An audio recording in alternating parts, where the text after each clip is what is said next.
Want to continue this conversation with Danielle Moodie, host of the podcast Woke AF and co-host of Democracy-ish and new Abnormal podcast. Ooh, another new podcast, huh, Danielle? And Susan Del Percio, Republican strategist and MSNBC political analyst. Welcome to you both, ladies. Thanks for joining us on this. Susan, pick up where Jonathan left off there. I'm drawing attention away, it seems, from the debate stage. Potentially, the former president may be going in for his booking, initially being reported Wednesday, maybe now Thursday, because of the post-debate coverage. What do you think? I think it's a really bad idea to try and do counter-programming with a booking under obscene charges by the Georgia courts. The problem is that Donald Trump is thinking he can get away with a gimmick, and he very well may. And he may have a Tucker Carlson interview, but no matter what, Chris Christie is going to be up on stage something like, oh, I guess Donald Trump couldn't make it because he didn't finish with his booking yet. Well, the only one, yeah. Right, he may be the only one. He may not be, but we'll see. But it lends itself up to the people who are watching this debate, I think, aren't necessarily going to be all Trump supporters. I think there are a lot of Republicans who are very curious to see what else is out there. So I don't think Donald Trump is doing himself any favors. I thought this analysis from the New York Times, Danielle, was pretty interesting.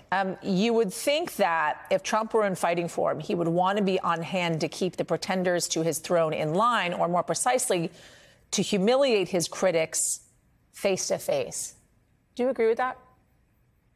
I do. I don't think that Donald Trump is in fighting form. I think that this has been an incredibly horrendous summer for him, regardless of what it is that he puts out on, his social media platform.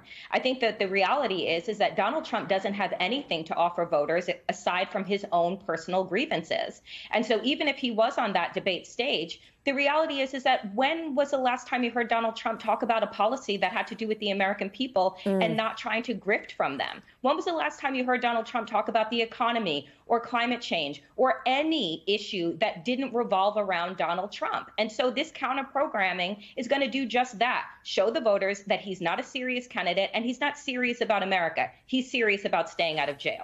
I also have been wondering as to whether or not they have come up with a strategy, and Susan, you can weigh in on this, as to how the former president kind of goes up against former members of his cabinet, former vice president of the United States, a guy that he endorsed at one point, Florida Governor Ron DeSantis, Chris Christie, obviously.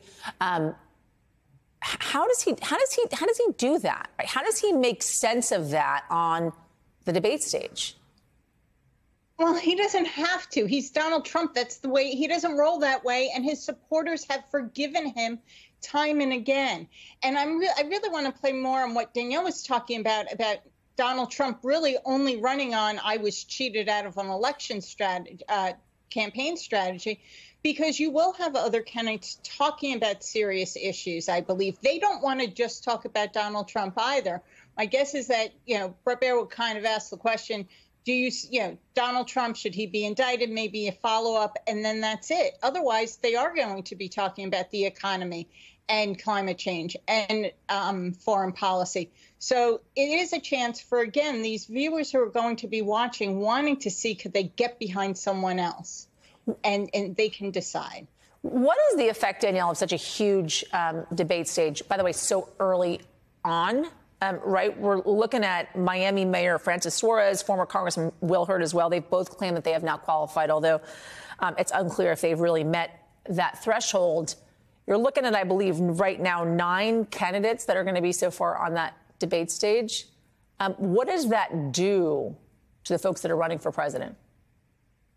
I mean, I think that the reality is, one, it gives them an opportunity to showcase what it is that they know and think, right? What can they offer to the American public? But I want people to be really clear about something, that the Republican Party has no agenda other than cruelty. They have no policies other than to oppress other people and to roll back our democracy. So whether it's Donald Trump at the top of the ticket, Ron DeSantis, or Mike Pence, they are all about banning books, silencing the press, and oppressing other marginalized groups. That's what their policies are. They're not offering anything to America. They're just trying to take away. And so that's what you're going to hear on that debate stage, whether or not Donald Trump was there or not, is going to be all of those people saying similar things about destroying our democracy.